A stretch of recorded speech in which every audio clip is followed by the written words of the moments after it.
आज 8/11/2021 की अव्यक्त वाणी से बाप दादा के महावाक्य है, जिसमें से स्वमान लिया गया है। मैं मधुबन महान तीर्थ की स्मृति द्वारा हर समस्या का हल करने वाली महान आत्मा हूँ।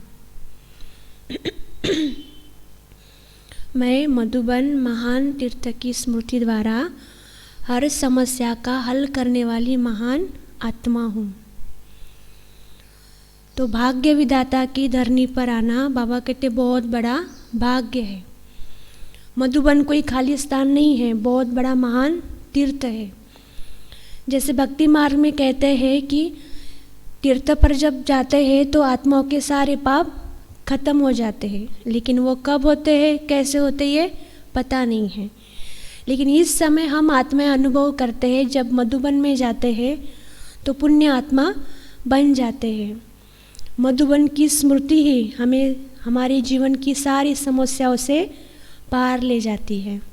बाबा कहते हैं ये मधुबन की स्मृति एक तावीज़ का काम करती है। मधुबन की भूमि पर जाना, जो भी आत्मा जाती है वो बहुत बड़ी भाग्यशाली आत्मा है। इसलिए बाबा कहते हैं बहुत बहुत भाग्यशाली हो। लेकिन अब भाग्यशाली तो बन गए, लेकिन अब सौभाग्यशाली बनना, पद्मा पदम भाग्यशाली बनना, बाबा कहते हैं अब तुम बच्चों के हाथ में है। इसलिए जब भी कोई जीवन में कोई परिस्थिति आए या समस्या आए तो मन बुद्धि से मधुबन में पहुंच जाना है। वहाँ की स्मृति ही हमें सभी समस्याओं से पार ले जाएगी और सुख शांति के झूले में हम अनुभव कर सकेंगे।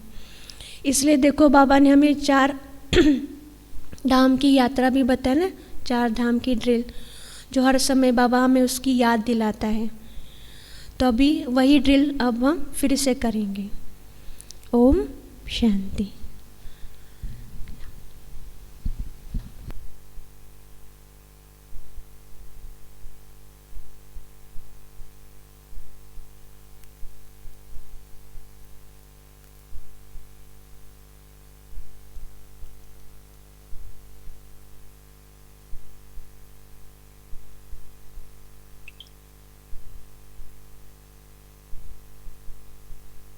कभी भी कोई माया का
वायुमंडल,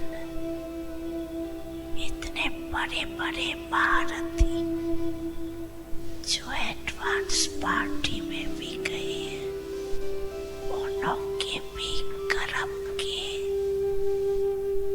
रेखाएं मधुबन में वायुमंडल के रूप में, लेकिन कैच करना आपका काम है। तीसरा धाम झोपड़ी, ये सने मिलन का धाम। कब उदास हो जाओ तो झोपड़ी में रोहन करने आ जाना।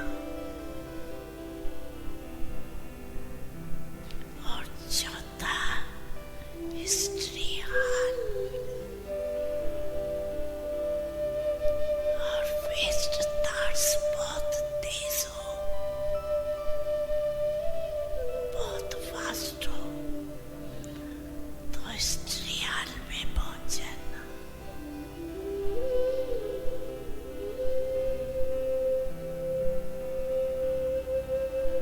तो चार धाम किए।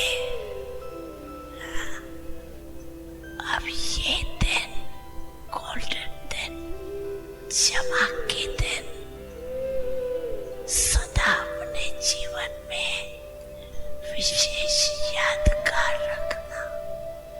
कभी भी कोई विघ्न आए भी तो ये दिन याद करना। गोल्डन चांसलर बने।